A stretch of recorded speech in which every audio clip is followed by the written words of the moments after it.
Tim और Olivia से, एक शादीशुदा कपल जो हाल ही में अपने इकलौते बच्चे के खोने से उभर नहीं पाए हैं। टिम टूटा हुआ और गहरे दुख में डूबा अपने काम गेम डेवलपर में खुद को डुबोने की कोशिश करता है, लेकिन चाहे वो कितना भी बिजी रहे, वो इस गहरे दर्द से नहीं बच पा रहा। एक दोपहर वर्क वीडियो कॉल के दौरान इंटरनेट कनेक्शन अचानक चला जाता है। आगे काम नहीं कर पाता, टिम बस खाली खाली देखता रह जाता है।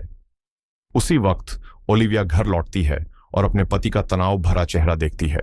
वो माहौल हल्का करने के लिए उसे बाहर बुलाती है, उसे कुछ दिखाना चाहती है। उनकी अपार्टमेंट बिल्डिंग में रेनोवेशन चल रहा होता है। बाहर टिम की मुलाकात बिल्डिंग ओनर फ्रीडमैन नाम के आदमी से होती है। टिम पूछता है कि यह रेनोवेशन कब तक चलेगा। फ्रीडमैन उसे टाल देता है, कहता है चिंता मत करो, काम जल्द ही खत्म हो जाएगा। बात करते हुए दोनों देखते हैं कि पास के एक बड़े फैक्ट्री में भीषण आग लगी है और मोटा काला धुआं आसमान में उठ रहा है।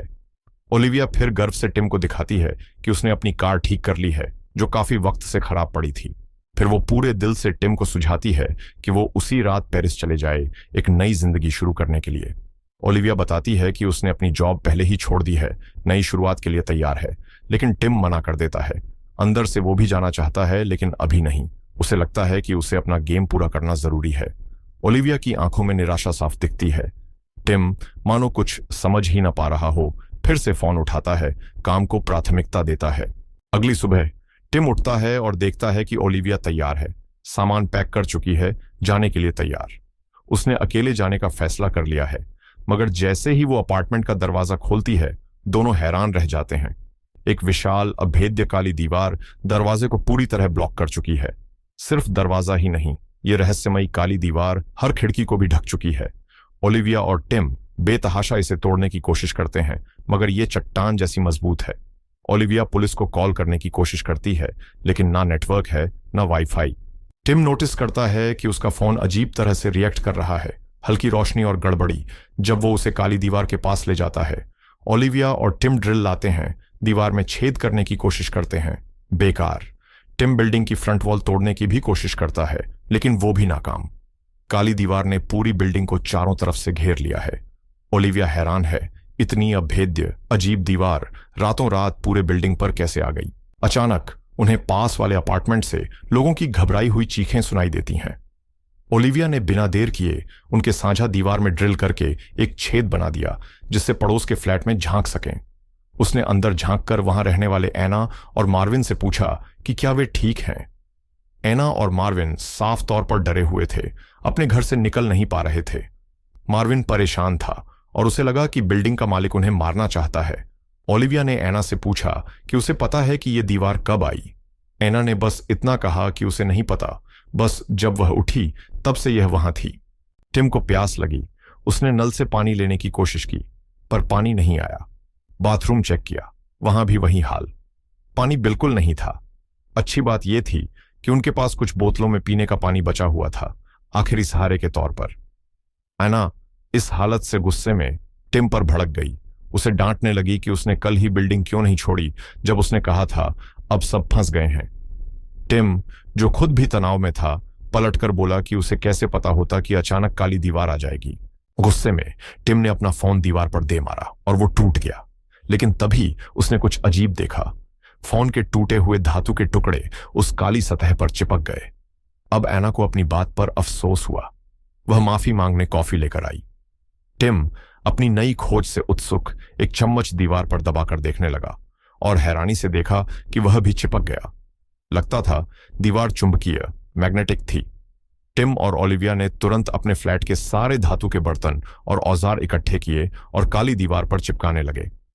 जल्द ही उन्हें पता चला कि दीवार के सबसे बड़े चौकोर हिस्सों में चुंबक का सबसे ज्यादा असर है। अचानक दीवार पर चिपके सामान तेजी से कंपन करने लगे। खतरा भांपकर टिम ने ओलिविया से जल्दी छुपने को कहा। जबरदस्त ताकत से वे सारी चीजें दीवार से छूटकर तेज रफ्तार में वापस उछल गईं। कई धातु के टुकड़े टिम की पीठ में धंस गए। उन्हें समझ आ गया कि दीवार चीजों को खींच भी सकती है और जबरदस्ती वापस फेंक भी सकती है। ओलिविया ने तुरंत टिम के जख्मों की देखभाल की। तभी उन्हें पड़ोस के फ्लैट से पागलों जैसी चीखें सुनाई दी। उत्सुक और परेशान होकर टिम और ओलिविया ने फिर साझा दीवार तोड़ दी। अंदर उन्होंने एना को जमीन पर गिरा हुआ देखा।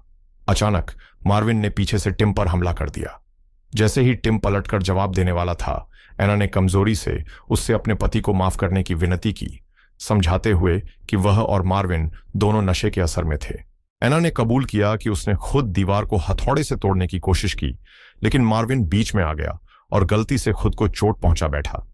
टिम और ओलिविया ने हालात समझकर मार्विन को माफ कर दिया, लेकिन एहतियात के तौर पर टिम ने मार्विन के हाथ बांध दिए ताकि अगर वह फिर हमला करे तो सब सुरक्षित रहें। टिम ने फिर एना का हथौड़ा लिया और काली दीवार तोड़ने की कोशिश की। कोई फायदा नहीं हुआ, दीवार बिल्कुल नहीं टूटी। मार्विन अब होश में आते ही इधर उधर देखने लगा। हैरान होकर उसे कुछ याद नहीं था कि अभी अभी क्या हुआ। तभी ओलिविया को अचानक एक जरूरी बात याद आई। बिल्डिंग का बेसमेंट एक पुराने युद्धकालीन बंकर से जुड़ा हुआ था। उस बंकर में एक एग्जिट था जो सीधे सड़क तक जाता था। वो वहां से निकल सकते थे अगर वे फर्श तोड़कर बेसमेंट तक पहुंच जाएं। टिम ने बिना समय गंवाए फर्श तोड़ना शुरू कर दिया और नीचे वाले फ्लैट में एक बड़ा छेद बना दिया। फिर रस्सी के सहारे नीचे उतर गया। टिम ने उस फ्लैट के लोगों को आवाज दी, पर कोई जवाब नहीं मिला। कुछ देर बाद वहां एक बुजुर्ग निवासी ओसवाल्ड अचानक दिखा और उसने टिम पर पिस्तौल तान दी। ओसवाल्ड को शक हुआ कि टिम उसका खाना चुराने आया है।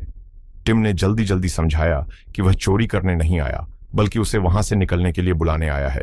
फर्श तोड़कर बेसमेंट में पहुंचने का रास्ता था जो पुराने बंकर से जुड़ा था।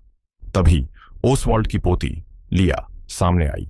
उसने तुरंत अपने दादा से कहा कि पिस्तौल नीचे कर दें। लिया ने अपने दादा, जो एक युद्ध के दिग्गज वेटरन थे, से पूछा कि क्या यह सच है कि बिल्डिंग का बेसमेंट एक पुराने युद्धकालीन बंकर से जुड़ा हुआ है।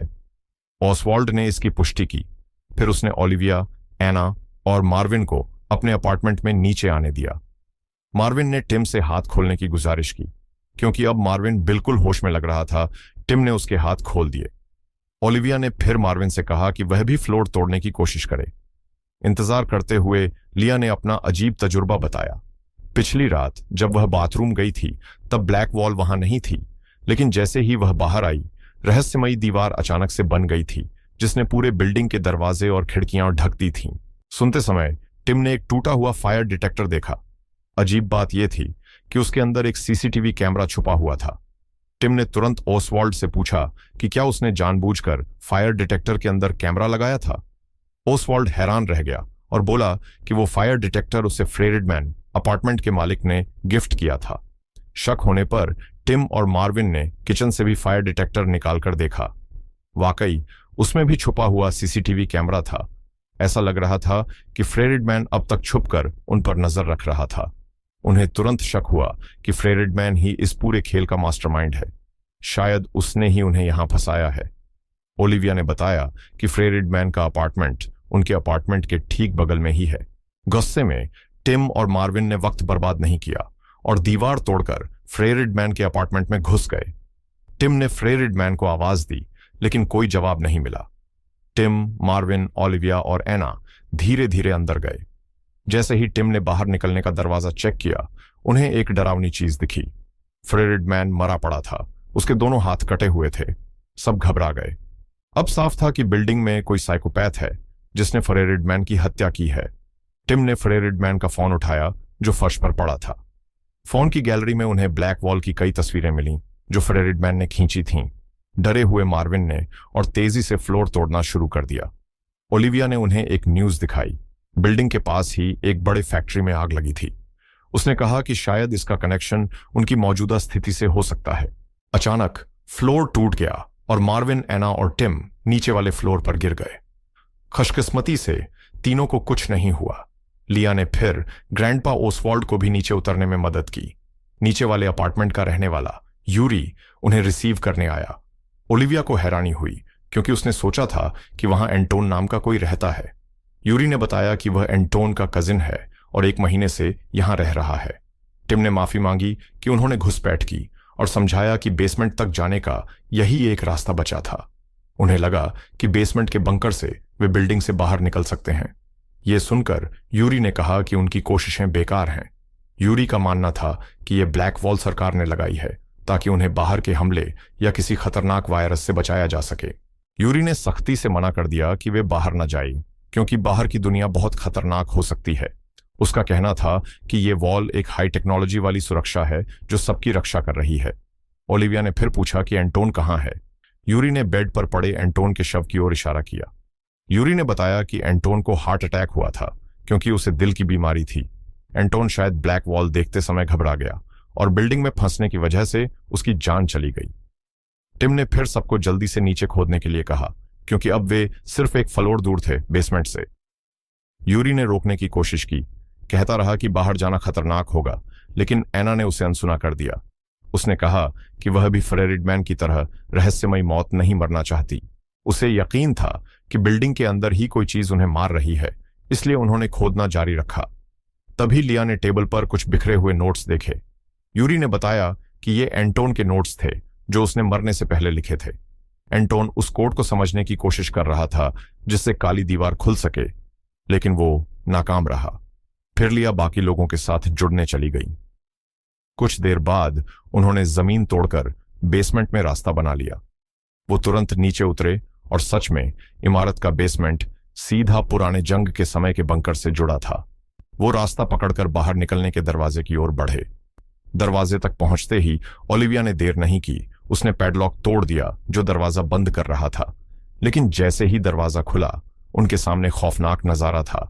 निकास भी काली दीवार से ढका हुआ था। सब घबरा गए। वो अब 5 मीटर जमीन के नीचे थे, लेकिन रहस्यमयी दीवार फिर भी रास्ता रोक रही थी। बेबस मार्विन ने हथौड़े से दरवाजा तोड़ने की कोशिश की। टिम और ऑन्जवाल्ड ने उसे रोकने की कोशिश की।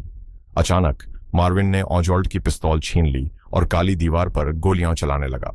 सब हैरान रह गए। गोलियां दीवार को छूने से पहले ही रुक गईं। फिर गोलियां जोर से कांपने लगीं। टिम चिल्लाया कि सब झुक जाओ। गोलियां तेज रफ्तार से पलटकर वापस आने लगीं। ओसवाल्ड समय पर झुक नहीं पाया, अपनी ही गोलियों से टकरा गया। वो वहीं गिर गया, जान निकल गई। सब हिल गए। वो सब यूरी के अपार्टमेंट लौट आए ताकि अगला कदम सोच सकें। सब अभी भी ओसवाल्ड की मौत से सदमे में थे। खुद को संभालते हुए टिम को फ्रेडमैन की रहस्यमयी मौत और उसके फोन में काली दीवार की तस्वीरें याद आईं। टिम ने सुझाव दिया कि वो मार्विन और एना फ्रेडमैन के अपार्टमेंट जाए, शायद वहां कुछ सुराग मिले। उधर लिया को एंटोन के मरने से पहले लिखे नोट याद आए। लिया और ओलिविया ने नोट्स खंगालना शुरू किया, कोई संकेत ढूंढने के लिए। जांचते हुए लिया को एंटोन की लिखावट में दीवार पर चौकोर पैटर्न का जिक्र मिला। ओलिविया को याद आया कि उन चौकोर पैटर्न्स पर ही सबसे ज्यादा मैग्नेटिक फील्ड था। लिया को एंटोन का विजिटिंग कार्ड भी मिला।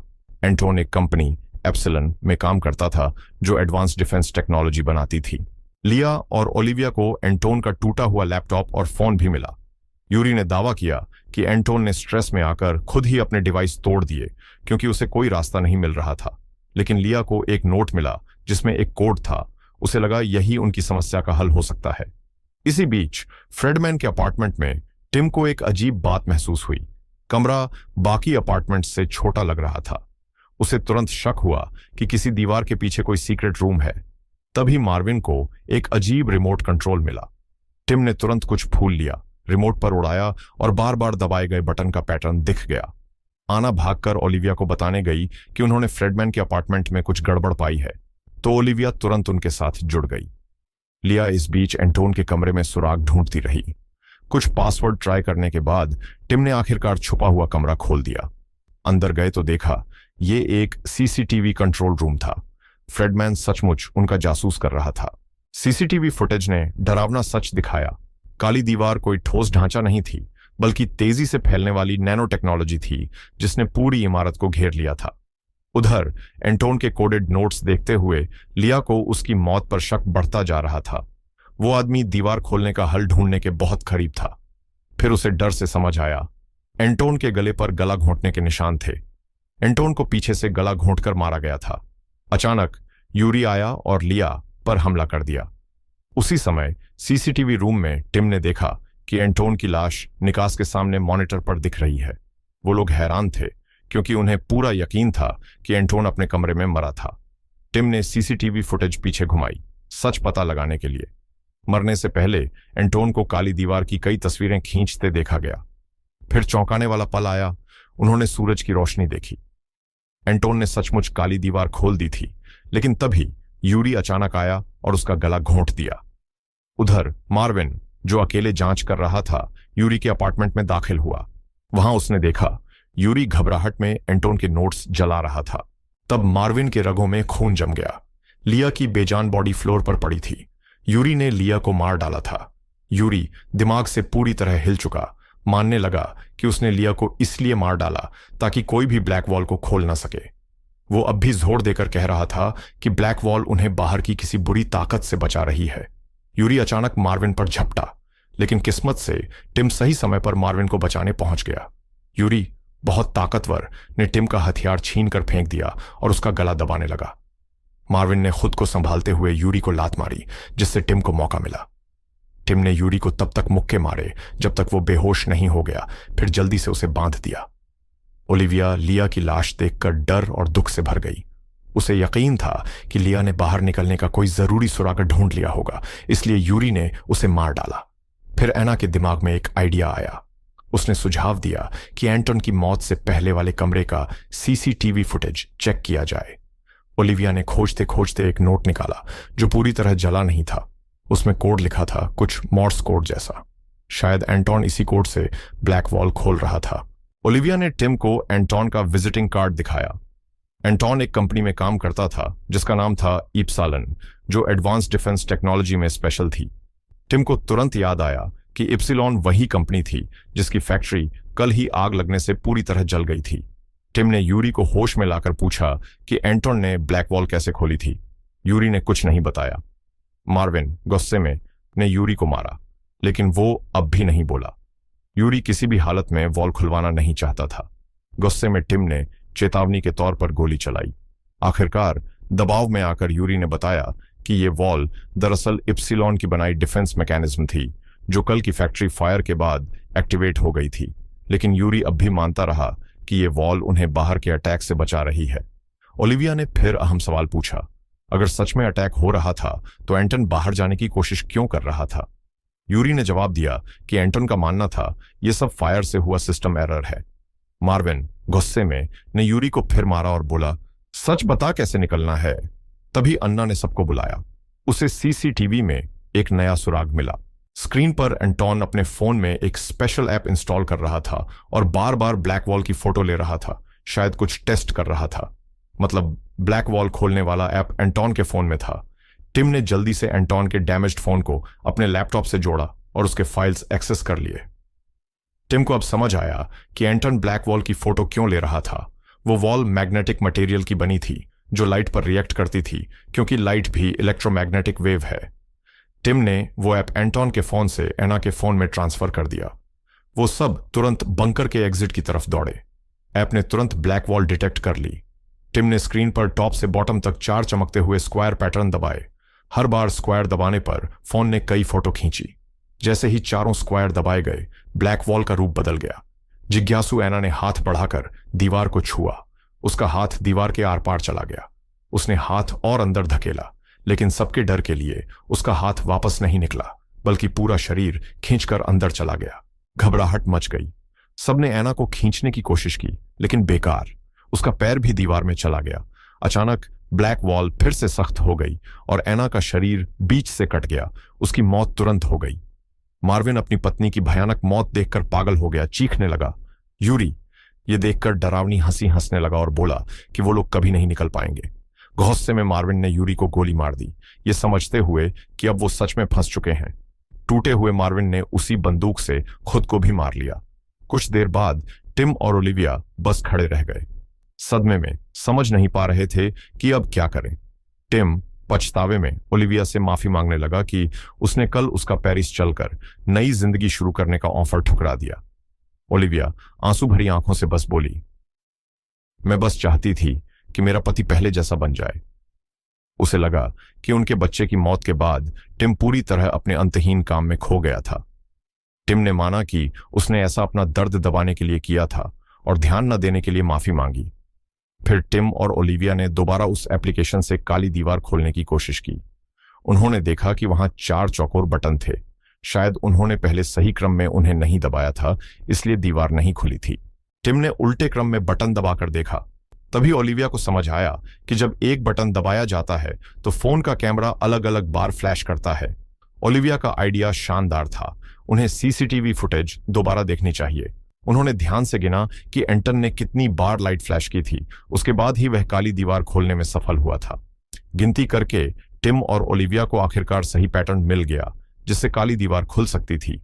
दूसरी तरफ यूरी अभी भी जिंदा था। ठीक उसी समय जब टिम सही क्रम में बटन दबाने ही वाला था, यूरी ने पीछे से उस पर हमला कर दिया। फिर यूरी ओलिविया की तरफ झपटा। डर से कांपती ओलिविया पीछे हटते हटते बेसमेंट में गिर गई। अपनी पत्नी को खतरे में देखकर टिम ने तुरंत यूरी को धक्का दिया, जिससे वो भी बेसमेंट में जा गिरा। टिम भी कूदकर नीचे आ गया। टिम और ओलिविया तेजी से बाहर निकलने की ओर भागे। टिम दरवाजा रोककर यूरी को पीछे रखने की कोशिश कर रहा था, जबकि ओलिविया घबराकर फोन के बटन दबा रही थी ताकि काली दीवार खुल जाए, और ये काम कर गया। काली दीवार आखिरकार खुल गई, लेकिन टिम ज्यादा देर तक यूरी को रोक नहीं पाया। उसने ओलिविया को चिल्लाकर कहा कि वो बिना उसके चली जाए। जैसे ही यूरी ने टिम को चाकू मारने के लिए हाथ उठाया, ओलिविया ने अचानक हिम्मत जुटाई और हथौड़े से यूरी पर वार कर दिया। यूरी आखिरकार गिर पड़ा, बेजान। टिम और ओलिविया बाहर निकल आए। बाहर का माहौल अजीब तरह से शांत था। उन्होंने चारों तरफ देखा और पाया कि पूरे शहर की सभी इमारतें उसी काली दीवार से ढकी हुई थीं। जब वे कार से निकल रहे थे, रेडियो पर प्रसारण आया कि काली दीवार का ये घटना एप्सिलॉन नाम की कंपनी में हुई सिस्टम फेलियर की वजह से हुई है। वही कंपनी जहां कल आग लगी थी। लेकिन सरकार को अब तक उस कंपनी में लगी आग का असली कारण पता नहीं चला था।